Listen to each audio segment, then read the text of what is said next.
Welcome to day 7। Hi guys, this is Aditi and आज की video में हम देखने वाले हैं data modelling concept. Data modelling क्या होती है, डेटा मॉडलिंग कैसे जनरेट करते हैं, बहुत कुछ।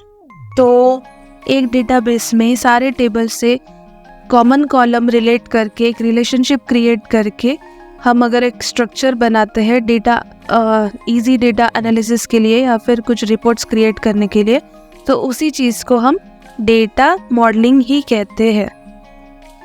तो अब यहाँ पे देख सकते हो आप, मेरे पास एक ईमार्ट रिटेलर्स नाम का डेटा सेट है जिसमें यहाँ पे सेल्स, प्रोडक्ट्स, स्टोर्स के टेबल्स है, जिसमें सेल्स में क्या क्या है, ट्रांजैक्शन का सारा डेटा है, फिर प्रोडक्ट्स में प्रोडक्ट डिटेल्स है एंड स्टोर में स्टोर की डिटेल्स है। ठीक है, स्टोर 1, स्टोर 2, स्टोर 3, स्टोर की सारी डिटेल्स है।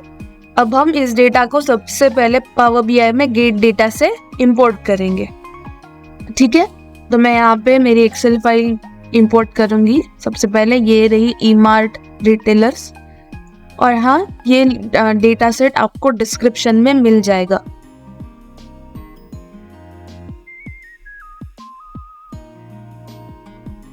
तो यहाँ पे मैं ये सारे टेबल्स, अभी यहाँ पे छोटा ही डेटा है, ट्रांसफॉर्म करने की कुछ ज़रूरत दिखाई नहीं दे रही है, फिर भी हम चेक करेंगे डेटा टाइप्स वगैरह कुछ है नहीं है प्रॉब्लम।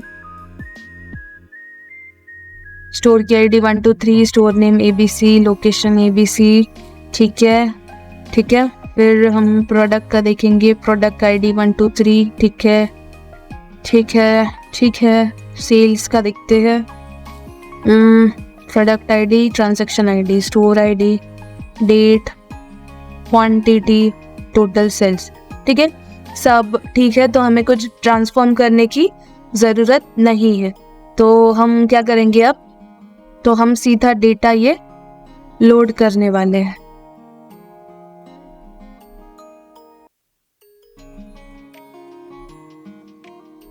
ठीक है, ये डेटा भी लोड हो गया। अब यहाँ पे आप देख सकते हो डेटा हमारा लोड हो गया है। अब हमें पहले डेटा मॉडलिंग में रिलेशनशिप्स क्रिएट करनी है, तो वो कैसे करेंगे। यहाँ पे आपको दिखाई दे रहा है मॉडल व्यू, इस आइकॉन पर क्लिक करने से हमारा ये डेटा मॉडलिंग का टैब ओपन हो जाता है। तो यहाँ पे देख सकते हो आप, रिलेशनशिप्स पहले से क्रिएटेड है। कि पावर बीआई इतना स्मार्ट है, वो बहुत सारे रिलेशनशिप्स पहले से क्रिएट कर देता है। लेकिन अगर यहाँ पे रिलेशनशिप्स क्रिएट नहीं होती तो क्या, मैं ये डिलीट करूँगी, फिर आपको दिखाऊंगी कैसे क्रिएट करनी है। ठीक है, तो रिलेशनशिप क्रिएट करने से पहले अगर आपको यहाँ से कुछ प्रॉपर्टीज चेक करनी है हर टेबल की कॉलम्स की, तो यहाँ पे क्लिक करते ही आपको यहाँ पे सारी राइट साइड में प्रॉपर्टीज दिखाई देगी। नाम क्या है, हिडन है नहीं है, डेटा टाइप क्या है, फॉर्मेट क्या है, स्टोर आईडी का भी फॉर्मेट क्या है, डेटा टाइप क्या है, परसेंटेज फॉर्मेट है क्या नहीं है, हर चीज़ में हमें सारे कॉलम्स पर क्लिक करते हमें उसकी प्रॉपर्टीज विजिबल हो जाएगी। अब तो मुझे क्या करना है, सेल्स का टेबल इन दो स्टोर्स एंड प्रोडक्ट्स के साथ रिलेट करना है। तो इन तीनों में मुझे रिलेशनशिप क्रिएट करनी है। तो मैं देखूंगी पहले स्टोर्स एंड सेल में क्या सेम पॉइंट्स है। तो आप देख सकते हो यहाँ पे एक स्टोर आईडी है, यहाँ पे भी स्टोर आईडी है, डेटा टाइप भी सेम है, सब सेम है, ये कॉलम एक दूसरे को रिलेट करते हैं। तो बस ये सेल्स से ड्रैग करो एंड स्टोर आईडी पे कनेक्ट करते हैं। अब मुझे प्रोडक्ट के साथ कनेक्ट करना है, तो मैं देखूंगी प्रोडक्ट एंड सेल्स में क्या है, प्रोडक्ट आईडी है, राइट। प्रोडक्ट आईडी को मैं यहाँ पे कनेक्ट करूँगी, ये हो गई many to one cardinality. Product ID, sales में भी प्रोडक्ट आईडी जो प्रोडक्ट्स को जाकर कनेक्ट हो गई। तो हमने ये किया है, लेकिन ये दिख रहा है कैसे कि पूरा टेबल कनेक्ट हुआ है, लेकिन कौन से कॉलम से कनेक्ट हुआ है वो हम कैसे चेक कर सकते हैं। बस यहाँ पे होवर करने से स्टोर आईडी से स्टोर्स का स्टोर आईडी एंड सेल्स का स्टोर आईडी कनेक्टेड है वो दिखता है। एंड चेक करना प्रॉपर्टीज में जाकर कि इसकी कार्डिनलिटी मैनी टू वन है क्या, क्रॉस फिल्टर सिंगल डायरेक्शन है क्या। कार्डिनलिटी क्या है इसके बारे में हम कल ही पढ़ने वाले हैं, इन डिटेल पढ़ेंगे, लेकिन बस याद रखना, कार्डिनलिटी एक रिलेशनशिप का नेचर दिखाती है।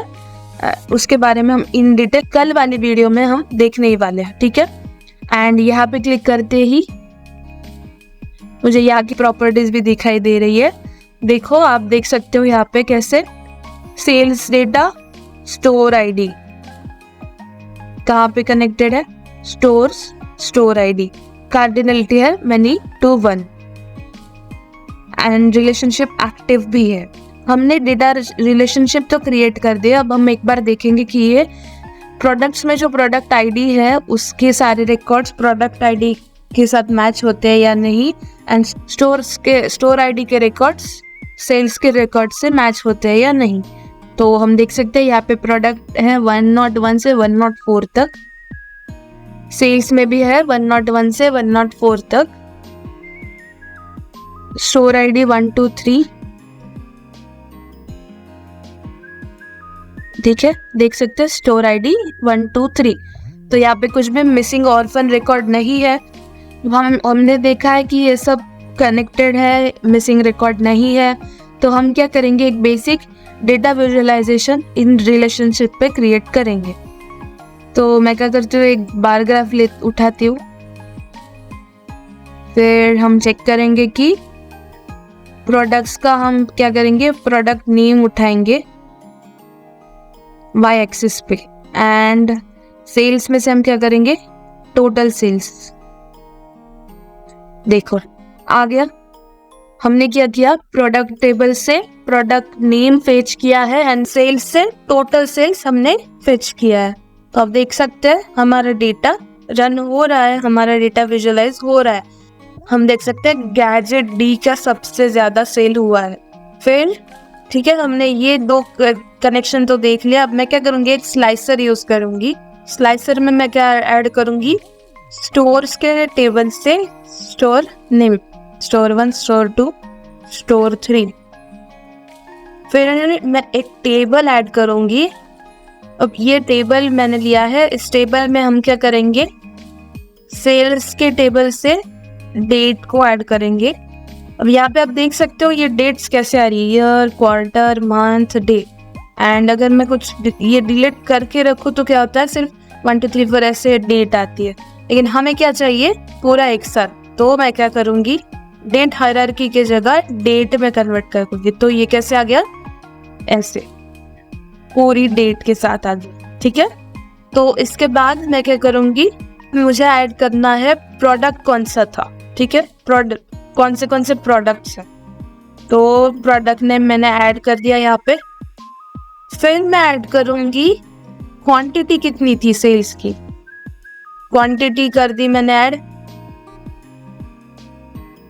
ठीक है।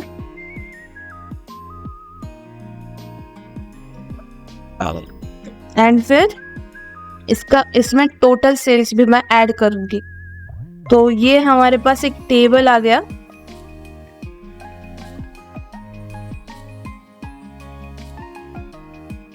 तो अब आप देख सकते हो मैंने बेसिक फॉर्मेटिंग भी कर ली है। टेंशन मत लो, फॉर्मेटिंग हम सीखने वाले हैं प्रॉपर विजुअलाइजेशन जब शुरू करेंगे। डेटा विजुअलाइजेशन में एडवांस फॉर्मेटिंग तक हम जाएंगे, बट अभी बेसिक फॉर्मेट मैंने किया है यहाँ पे। अब ये डेटा रिलेटेड कैसे हो गया, देखो स्टोर 1 पे अगर मैं क्लिक करूंगी तो स्टोर 1 का आ जाएगा मुझे, प्रोडक्ट ए, प्रोडक्ट बी है, यहाँ पे डेट है, प्रोडक्ट नेम है, सम ऑफ क्वांटिटी है, सम ऑफ टोटल सेल्स भी है। यहाँ पे भी हम चेंज कर सकते हैं टाइटल, बट मैंने अभी किया नहीं है। फॉर्मेटिंग में हम सब सीखने वाले हैं, ठीक है। फिर स्टोर 2 में किया, स्टोर 3 आ गया पहले, ठीक है। स्टोर 3 में किया तो उसके डिटेल्स, स्टोर 2 में किया तो उसके डिटेल्स। फिर अगर मैं इस पर फिर से क्लिक करके यहाँ पे कुछ सिर्फ मुझे गैजेट सी मतलब प्रोडक्ट सी का देखना है तो बस यहाँ पे चेंज हो जाएगा ये। फिर मुझे प्रोडक्ट सी का देखना है तो देखो हमारा ग्राफ कैसे सिर्फ सी का हाईलाइट कर रहा है। प्रोडक्ट ए का करना है तो प्रोडक्ट ए का ही हाईलाइट कर रहा है। और यहाँ पे अगर हम होवर करेंगे तो product A, I mean widget A, sum of total sales is 80 and highlighted है 40, क्यों? क्योंकि 1 जनवरी 2024 का ही प्रोडक्ट का सेल वो दिखा रहा है। सारा सेल है 80, लेकिन 1 जनवरी को 1 जनवरी को क्या था? 1 जनवरी को क्या था? सेल हुआ था 40। तो ये थी हमारी बेसिक सी डेटा मॉडलिंग। अगर आपको कुछ क्वेरीज है इसके लिए तो आप कमेंट्स में मुझसे पूछ सकते हो। एंड हाँ, याद रखना कल की वीडियो कार्डिनलिटी पर होने वाली है, जो कि एक इम्पॉर्टेंट है डेटा मॉडलिंग में। क्या है कार्डिनलिटी के टाइप्स क्या है, हम सब देखने वाले हैं कल की वीडियो में। आज के लिए इतना ही, कल मिलेंगे नया कॉन्सेप्ट लेकर। आप सब देख रहे हो लेकिन सब्सक्राइब नहीं कर रहे हो। एक सब्सक्राइब करने से आपका ही नॉलेज बढ़ रहा है। तो प्लीज़ सब्सक्राइब कीजिए, लाइक कीजिए, शेयर कीजिए। Thanks for watching this video. कल मिलते हैं, तब तक के लिए जय माता दी, बाय बाय।